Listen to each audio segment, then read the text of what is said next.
శ్రీ మహాగణాధిపతయే నమః, శ్రీమాత్రే నమః. మాచిరాజ భక్తి ప్రేక్షకులందరికీ నమస్కారం. జాతకంలో గురువు బలహీనంగా ఉంటే ఏ సంకేతాల ద్వారా తెలుసుకోవచ్చు, గురువు బలం పెరగటానికి ఎలాంటి పరిహారాలు పాటించాలో ఈ వీడియోలో మనం తెలుసుకుందాం. ఎవరికైనా జాతకంలో గురువు బలం లేకపోతే బంగారము ధనము తరచుగా నష్టపోయే అవకాశాలు ఎక్కువగా ఉంటాయి. గోల్డ్ పోగొట్టుకున్నా, మనీ పోగొట్టుకున్నా జాతకంలో గురువు బలం తక్కువగా ఉందని అర్థం. చెయ్యని తప్పులకు కూడా ఒక్కొక్కసారి మీ మీద నిందలు పడితే గురువు బలం తక్కువ ఉందని అర్థం. అలాగే మ్యారేజెస్ అవ్వటము, పిల్లలు పుట్టడం ఇలాంటివి లేట్ అవుతుంటే కూడా గురువు బలం తక్కువ ఉందని అర్థం. అలాగే షుగర్ డిసీజ్, ఒబెసిటీ డిసీజ్ ఇవి ఎవరికైతే వస్తాయో వాళ్ళకి గురుబలం లేదని అర్థం. జుట్టు తొందరగా నెరిసిపోతుంటే గురుబలం లేదని అర్థం. అనవసరంగా డబ్బులు ఖర్చు అయిపోతున్నాయి, వృధా ఖర్చులు పెరుగుతున్నాయి అంటే గురువు వీక్ ఉన్నాడని అర్థం. అలాగే సంతానానికి విద్యలో ఆటంకాలు రావటం, గృహంలో ఏదైనా ఒక పూజ పెట్టుకున్నా, ఒక నోము పెట్టుకున్నా, ఒక వ్రతం పెట్టుకున్నా దానికి ఏదో ఒక ఆటంకాలు వస్తూ ఉంటే కనుక గురువు బలం తక్కువగా ఉందని అర్థం చేసుకోవాలి. కుటుంబ సభ్యులకి భయాందోళనలు కలిగించేటటువంటి సంఘటనలు జరుగుతున్నాయంటే కూడా గురువు బలం తక్కువ ఉందని అర్థం చేసుకోవాలి. ఇవి ఏవి కనిపించినా సరే గురువు బలం తక్కువ ఉంది అని మనం అర్థం చేసుకోవాలి. అలాంటప్పుడు గురువుని యాక్టివేట్ చేయాలి. గురువుని యాక్టివేట్ చేయాలంటే కొన్ని రెమెడీస్ చేసుకోవాలి. అవి ముఖ్యమైనవి ఏంటంటే ప్రతిరోజు కూడా పాల చుక్కల్లో కొద్దిగా పసుపు కలిపి బొట్టులాగా పెట్టుకుంటూ ఉండాలి. అలాగే పాలు గంధము కలిపి బొట్టులా పెట్టుకోవాలి.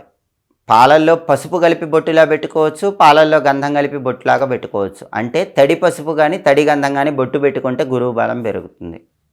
అలాగే పేదవాళ్ళకి గురువారం పసుపు రంగులో ఉన్న అరటిపళ్ళు, తీపి పదార్థాలు దానం ఇవ్వాలి. దానివల్ల గురుబలం పెరుగుతుంది. బంగారం ఎక్కువ ధరిస్తే కూడా గురుబలం పెరుగుతుంది. అలాగే పెదనాన్న, బాబాయి వాళ్ళ పిల్లలు ఎవరైనా ఉంటే వాళ్ళకి ఎంతో కొంత హెల్ప్ చేస్తూ ఉండాలి. కొత్త పని ఏది ప్రారంభించడానికి ముందైనా సరే 8 రోజుల పాటు ఏదైనా దేవాలయానికి పసుపు ఇవ్వండి. అలా పసుపు ఇచ్చిన తర్వాత కొత్త పని ప్రారంభించండి, గురువు యాక్టివేట్ అవుతాడు.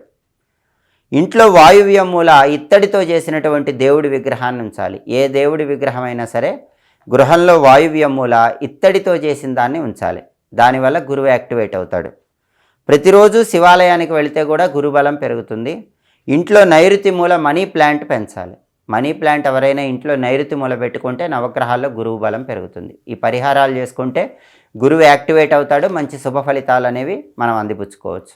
మీకు తరచుగా ఎదురయ్యేటటువంటి ఆర్థిక ఇబ్బందుల నుంచి సులభంగా బయటపడాలన్నా, మిమ్మల్ని విసిగిస్తున్నటువంటి ఆరోగ్య సమస్యలకు చక్కటి పరిష్కార మార్గాలు తెలియాలన్నా, కుటుంబ పరంగా ఉండేటటువంటి చిక్కులు, చికాకులు, గొడవలు వీటన్నిటి నుంచి బయటపడాలన్నా మా మాచిరాజ భక్తి ఛానల్ని తప్పకుండా చూడండి. మా వీడియోస్ మీకు నచ్చినట్లయితే మా ఛానల్ని లైక్ చేయండి, కామెంట్ చేయండి. మా ఛానల్ వీడియోస్ 10 మంది మిత్రులకు షేర్ చేయండి.